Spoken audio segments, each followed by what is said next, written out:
Babu, in this video, we will understand some provisions of CMA. What is contained in that provisions and what are the meaning of that provisions. हम यहाँ पे 3 गो लिए हैं, ऐसे बहुत जगह आपको मिल जाएंगे, ठीक है।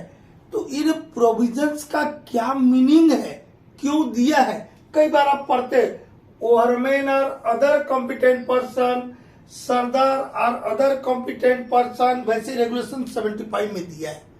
Periodic examination of soft incline और अदर आउटलेट एक्सेट्रा लिख दिया ना, मतलब अदर आउटलेट का वहां पर बोला बाय एन ओवरमैन और अदर कॉम्पिटेंट पर्सन, क्यों दिया। पहले ये क्या 99 को देख लीजिए, रेगुलेशन 99 को देख लीजिए, क्या बोलता।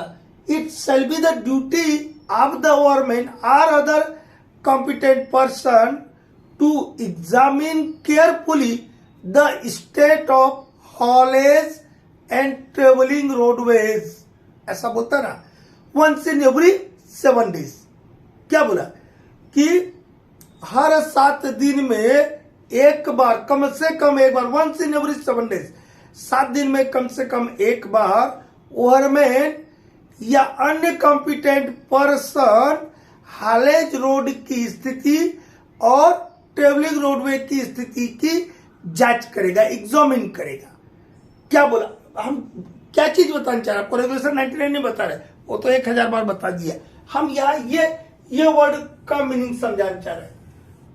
ओवरमैन और अदर कॉम्पिटेंट पर्सन, ओवरमैन और other competent person to examine, तो ये ओवरमैन और अदर कॉम्पिटेंट पर्सन, इतना भर का मीनिंग इसमें समझाना चाह रहे। वैसे यहाँ पे periodic examination of soft incline etcetera, इसमें भी क्या दिया है, पहले तीनों का प्रोविजन बता, फिर इसका मीनिंग बताएंगे क्यों दिया है।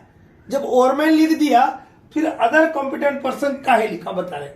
पीरियोडिक एग्जामिनेशन सॉफ्ट इंक्लाइन और अदर आउटलेट्स एक्सेट्रा, इसमें भी क्या दिया है, एवरी सॉफ्ट इंक्लाइन और other outlet as provided under regulation 71 shall be examined by the overman or other competent person once in every 7 days। ये दोनों में 7 days है बेटा, कितना है दोनों में 70, रेगुलेशन 75 में भी और रेगुलेशन 99 में भी कितना दिन है, once in every 7 days, और दोनों में यही वर्ड है ओवरमैन और अदर कॉम्पिटेंट पर्सन, बता रहे मीनिंग।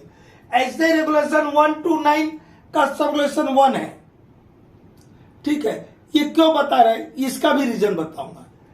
उसमें क्या लिखा है, यहां तो हम एक लाइन लिखा, एक सबरेगुलेशन 1 to 9 का सबरेगुलेशन 1, 129 का सबरेगुलेशन 1 में क्या लिखा है, every place in the mine whether below ground or in open cast working, including traveling roadways, landings, etc., where work is carried on or where persons are stationed or persons are required to pass, उसका आगे लिखा है shall be placed under the charge of a Sardar or other competent person।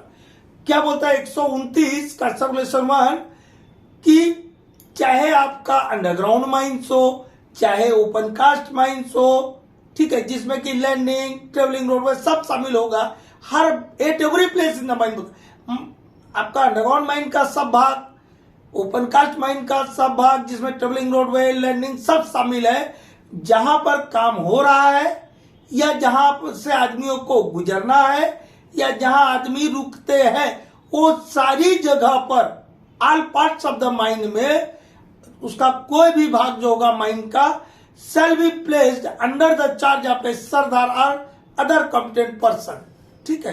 ये बोलता है, ऐसा बहुत जगह होगा। हम यहाँ 3 आप लोग को समझाने के लिए क्यों लिया।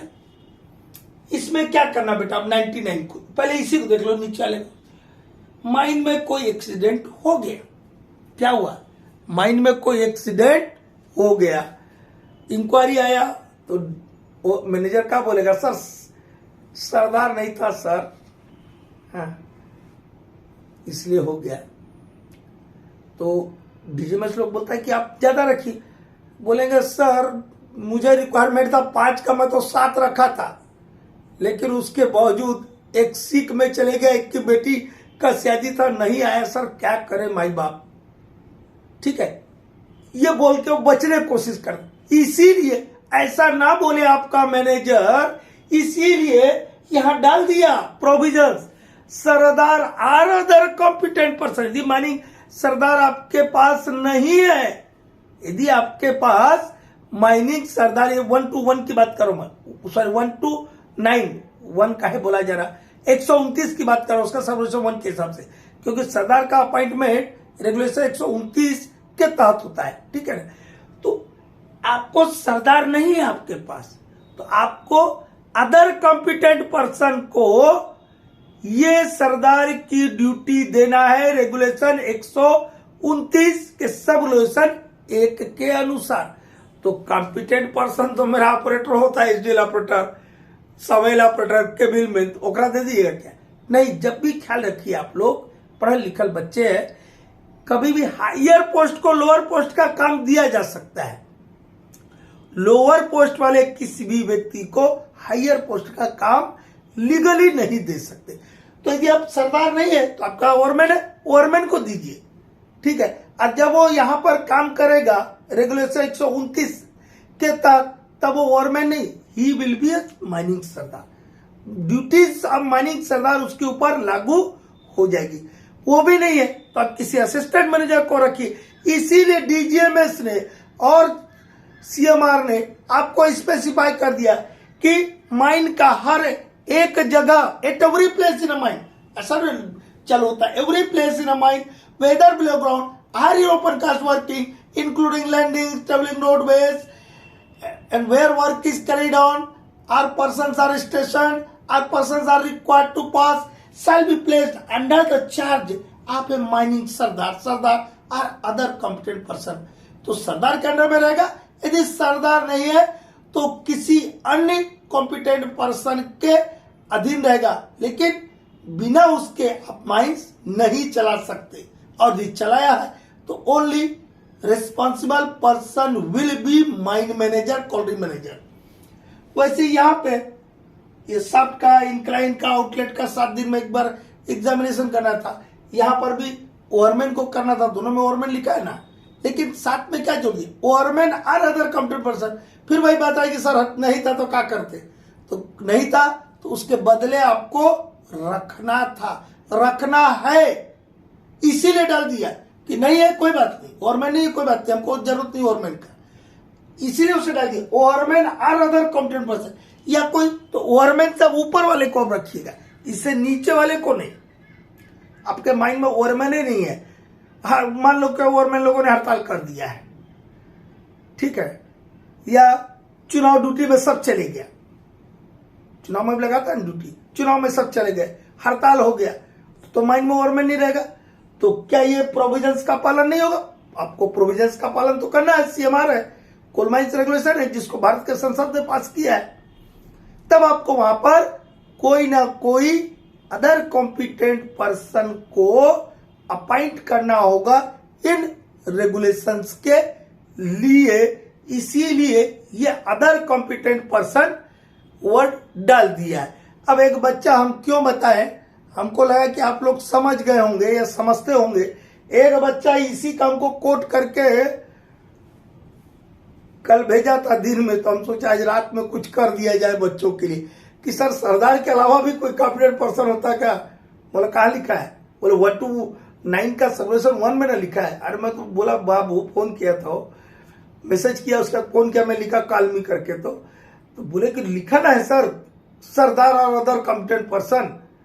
तो मैं बोला हाँ लिखा तो है, तो उसका क्या मीनिंग समझा? हम तो समझे सर कि सरदार के अलावा भी कोई कॉम्पिटेंट पर्सन होगा, तो सरदार के अलावा सरदार है तो आपको कॉम्पिटेंट पर्सन देने की जरूरत है, लेकिन सरदार नहीं है तब आपको other competent person regulation 1 to 9 के अनुसार अपॉइंट करना है। या यहाँ पे ओवरमैन नहीं है तो ओवरमैन की जगह पर आपको ओवरमैन से ऊंचे रैंक वाले को आप यहाँ पर अपॉइंट कर सकते हैं, इस इन प्रोविजंस के कंप्लायंस के लिए, इनके पूर्णतः पालन करने के लिए। यही मीनिंग है, इससे अलावा कोई मीनिंग नहीं है। इसी में एक चीज हम क्या बोलना चाह रहे थे, ये सरदार कितना एक शिफ्ट में कितना बार इंस्पेक्शन करेगा बेटा, कई बार बताए हैं।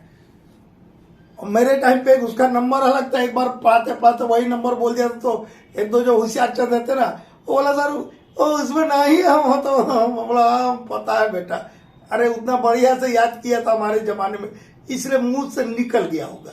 ठीक है, थोड़ा से कमे पढ़े होंगे लेकिन पढ़े तो है रेगुलेशन। ठीक है, तो कितने बार करता है, प्री शिफ्ट एग्जामिनेशन करना है माइनिंग सरदार, मतलब शिफ्ट चालू होने के पहले, और शिफ्ट में हर 4 घंटा के अंतर पे, तो शिफ्ट चालू हो उसके 4 घंटा में और शिफ्ट खत्म हो तब भी 4 घंटा हो गया, तो 2 बार शिफ्ट में हो गया ये, और एक बार प्री शिफ्ट, टोटल कितना हुआ 3।